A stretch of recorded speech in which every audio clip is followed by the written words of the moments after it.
మీ personal interviews మరియు వ్యాపార ప్రకటనల కొరకు ఈ నెంబర్ని సంప్రదించండి. మనం టీవీ ప్రేక్షకులకు నమస్కారం. నా పేరు డాక్టర్ శ్రీనివాస్ కె సైలస్. నేను సీనియర్ కన్సల్టెంట్ని విశాఖపట్నం నుంచి మీకు మాట్లాడుతూ ఉన్నాను. ఇప్పుడు నెమ్మదిగా చలి గత వారం రోజులుగా ఆంధ్రప్రదేశ్, తెలంగాణ ఆయా ప్రాంతాల్లో చలి ఎక్కువ అవుతుంది. చలితో పాటు చాలా సమస్యలు కూడా వస్తాయి. ముఖ్యంగా చలికాలంలో వచ్చే సమస్యలు సీజనల్ వ్యాధులు ఇవి ముఖ్యంగా ఎవరికి ఎక్కువ ఇబ్బందిని కలిగిస్తాయంటే ఆస్తమా, ఊపిరితిత్తుల సమస్యలు ఉన్నవారు, ఇప్పటికే టీబీకి మందులు వాడుతున్నవారు, సిఓపిడి అనగా దీర్ఘకాలంగా ఉన్నటువంటి ఆస్తమా వ్యాధిగ్రస్తులు ఎవరైతే ఉన్నారో, సైనోసైటిస్ లాంటివి, ఎలర్జిక్ రైనైటిస్ అనే సమస్యలు ఉన్నవారు, బ్రాంకైటిస్ సమస్యలు ఉన్నవారు, శ్వాసకోశ సంబంధించినటువంటి సమస్యలకు మందులు వాడుతున్న వారికి ఈ కాలం కాస్త గడ్డు కాలం అనే చెప్పాలి. తగు జాగ్రత్తలు తీసుకోగలిగితే ఇదేమీ పెద్ద సమస్యలేమీ కాదు. తగు జాగ్రత్తలు తీసుకోండి. ఈ చలికాలంలో వచ్చే వ్యాధుల్లో మరొక ప్రాముఖ్యమైనటువంటి అంశం ఏమిటంటే చర్మానికి సంబంధించినటువంటి సమస్యలు. ముఖ్యంగా పెదాలు పగిలిపోవడం, అరికాలు పగిలిపోతూ ఉండడం, ఈ మంచు వల్ల శరీరం అంతా పొడిబారిపోయినట్టు అయిపోవడం, ఇలాగా చర్మాన్ని ఇలా చేస్తే వెంటనే అది పొడిగా అనిపించడం లాంటివి వస్తూ ఉంటాయన్నమాట. ఇవన్నీ వాటి నుంచి ఇవేం పెద్ద సమస్యలేం కాదు. మనం కొద్ది జాగ్రత్తలు తీసుకోగలిగితే మనం ఖచ్చితంగా ఈ చలికాలాన్ని మనం జయించగలుగుతాం. ఈ యొక్క సమస్యల నుంచి మనం గట్టెక్కగలుగుతాం. ముఖ్యంగా దీర్ఘకాలంగా ఉన్నటువంటి సిఓపిడి, ఆస్తమా వ్యాధిగ్రస్తులు ఎవరైతే ఉన్నారో వారు ఈ చలికాలంలో అర్లీగా బయటికి వెళ్ళొద్దు అనేది నా యొక్క మనవి. మరి మీరు ఇప్పుడే చెప్పారు కదా సార్ వ్యాయామం చేయాలని. ఎస్, అఫ్కోర్స్ నేను చెప్పాను.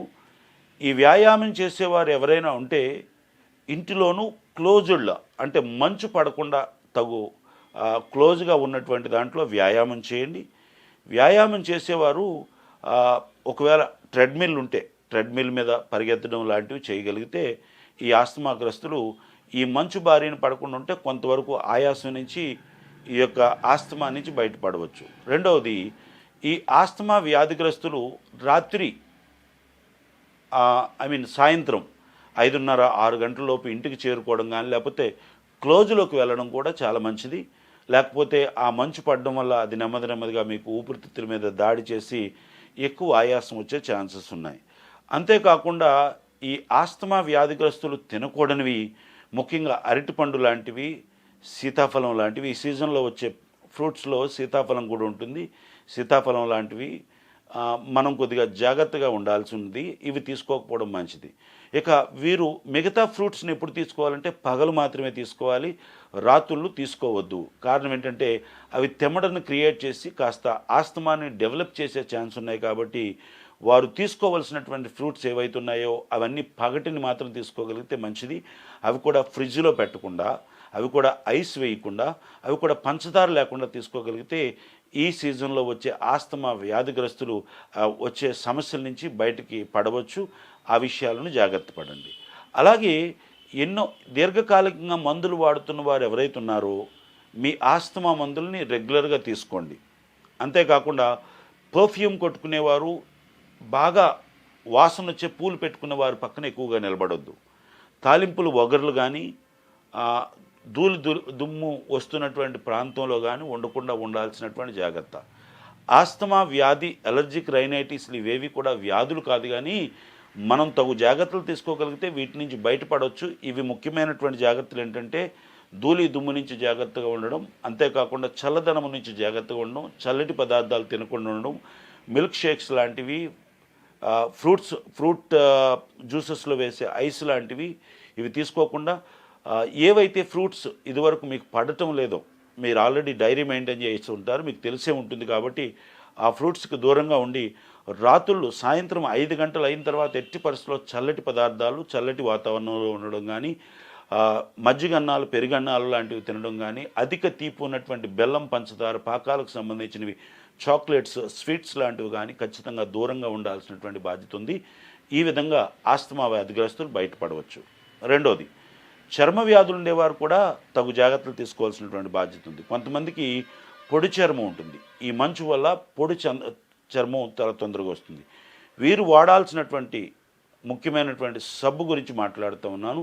వీరి శరీరాన్ని ఎప్పుడూ కూడా పొడిగా అంటే కొద్దిగా మాయిశ్చరైజర్ రాసుకునే ప్రయత్నం చేయండి. ఏ మాయిశ్చరైజర్ మంచిదంటే ఆ కంపెనీల గురించి నేను మాట్లాడడానికి మంచిది కాదు, కానీ అన్నిటికంటే ప్రాముఖ్యమైనటువంటి మాయిశ్చరైజర్ మీ ఇంట్లో కొద్దిపాటి మీరు డైలీ తెచ్చుకుంటున్నటువంటి పాల్లో బాగా మరిగిస్తే మేగడ వస్తుంది. మేగడ లేక వెన్నను మీరు శరీరం అంతా రాసుకొని రాత్రి పడుకోగలిగితే ఉదయాన్నే మీరు సున్నితమైనటువంటి సోప్తో గ్లిజరిన్ లాంటివి ఉన్నటువంటి సోప్తో మనం స్నానం చేయగలిగితే ఖచ్చితంగా ఈ పొడి తీరినటువంటి చర్మం నుంచి బయటపడవచ్చు. అలాగే స్నానం చేసే ప్రతి ఒక్కరూ కూడా మీరు సోప్ పెట్టుకున్న తర్వాత కొద్దిపాటి పీచు పెట్టుకొని మీ సోపు శుభ్రంగా మీ శరీరాన్ని వదిలేదాకా కొద్దిగా పాముకోగలిగితే ఆ సోపు శరీరం మీద ఉండకుండా ఉంటే మనం పొడి తీరిపోయినటువంటి చర్మాన్ని తక్కువ చూడగలుగుతాం. అలాగే మీరు స్నానం చేసి వచ్చిన తర్వాత మీరు ఒళ్ళు తుడుచుకోకుండానే కొద్దిగా వ్యాసోలైన్ కానీ పెట్రోలియం జెల్లీ కానీ శరీరం అంతా రాసుకోగలిగితే రోజంతా మీ శరీరం కాంతివంతంగా ఉంటుంది, పొడి తీరిపోకుండా ఉంటుంది. పెదాలకైతే వ్యాసోలైన్ జెల్లీ లాంటివి రాసుకొని లిప్ క్రీమ్స్ లాంటివి రాసుకొని జాగ్రత్త పడి ఈ చలికాలంలో వచ్చే చర్మ వ్యాధుల నుంచి మనం బయటపడవచ్చు. అలాగే దీర్ఘకాలంగా ఉన్నటువంటి వ్యాధిగ్రస్తులు ఎవరైతే ఉన్నారో షుగర్, బీపీ, అలాగే గుండె జబ్బులకు వాడుతున్నటువంటి మందులు వాడుతున్న వారు షుగర్ని కంట్రోల్లో ఉంచుకోవాలి. షుగర్ని కంట్రోల్లో ఉంచుకోకపోతే వీరికి ఏమవుతుందంటే ఈ షుగర్ కంట్రోల్లో లేకపోవడం వల్ల ఈ ప్రోస్టేట్ గ్రంథి పదే యురెత్రా లాంటి అంటే యూరిన్ సంబంధించినటువంటి ఆ ఆర్గాన్స్ ఈ చలికి ఒత్తిడికి గురై చాలా తొందరగా పాస్ అయిపోయే ఛాన్స్, అంటే యూరిన్ పోసుకోవడానికి అస్తమానం లేవాల్సినటువంటి బాధ్యత ఉంటుంది. కాబట్టి తగు జాగ్రత్తలు తీసుకొని పొడిగా ఉన్నటువంటి కొద్దిగా వేడిగా ఉన్నటువంటి పరిస్థితులు, వేడిగా ఉన్నటువంటి బట్టలు వేసుకోవాలి. వాటన్నిటికంటే ముఖ్యంగా మీ షుగర్ కంట్రోల్లో ఉందో లేదో చూసుకోవాల్సినటువంటి బాధ్యత. తగు జాగ్రత్తలు తీసుకుంటే మీరు రాత్రులు నిద్ర డిస్టర్బ్ కాకుండా ఎక్కువసార్లు బాత్రూమ్కి వెళ్ళడానికి అవకాశం లేకుండా మీరు ఈజీగా బయటపడవచ్చు. అలాగే గుండె జబ్బులు ఉన్నవారు, ముఖ్యంగా ఇదివరకే గుండె ఆపరేషన్ అయిన వారు, స్టంట్ చేసుకునేవారు, స్టంట్స్ వేసుకునేవారు, అలాగే ఓపెన్ హార్ట్ సర్జరీ లాంటివి, అలాగే దీర్ఘకాలంగా ఏమంటారు కాంజెనిటల్ హార్ట్ డిసీజెస్ అంటారు, సిహెచ్డి, సివిడీస్, కార్డియోవాస్కులర్ డిసీజ్ ఉండేవారు వీరు మందులు నెట్టి పరిస్థితిలో కూడా స్కిప్ చేయకూడదు. ఎందుకంటే చలి వలన రక్తం గడ్డకట్టే ఛాన్స్ ఉంది. కాబట్టి ముఖ్యంగా బ్లడ్ థిన్నర్స్ ఎవరైతే వాడుతున్నారో వారైతే బ్లడ్ థిన్నర్ని స్కిప్ చేయకుండా జాగ్రత్త పడాల్సినటువంటి బాధ్యత ప్రతి ఒక్కరికి ఉంటుంది. గుండె జబ్బులు బారిన పడిన వారు ఖచ్చితంగా మీ బ్లడ్ థిన్నర్ని వాడండి. లేకపోతే ఈ చలి వలన మీ రక్తం గడ్డకట్టి థ్రాంబోసిస్ లాంటి సమస్యలు వచ్చే ఛాన్సెస్ ఉన్నాయి. కాబట్టి వ్యాయామంతో పాటు ఏదైతే గుండెకి సంబంధించినటువంటి మందులు వాడాల్సిన వారు జాగ్రత్తగా ఉండాల్సిందిగా మనం చేస్తూ ఉన్నాం. ఇక పసిపిల్లల దగ్గరికి వచ్చేసరికి, చిన్నపిల్లల దగ్గరికి వచ్చేసరికి వారిని చక్కనైనటువంటి ఊలు వస్త్రాలు వేసి వారిని జాగ్రత్తగా ఉంచండి. ఊలు వస్త్రాలు కానీ కప్పుకుంటున్నటువంటి దుప్పట్లు కానీ ఏవైతే ఉన్నాయో వాటిలో ఎక్కువ డస్ట్ చేరే ఛాన్స్ ఉన్నాయి. కాబట్టి ఎప్పటికప్పుడు వాటిని దులపడం, ఎండలో వేయడం లాంటివి చేస్తూ ఉండండి.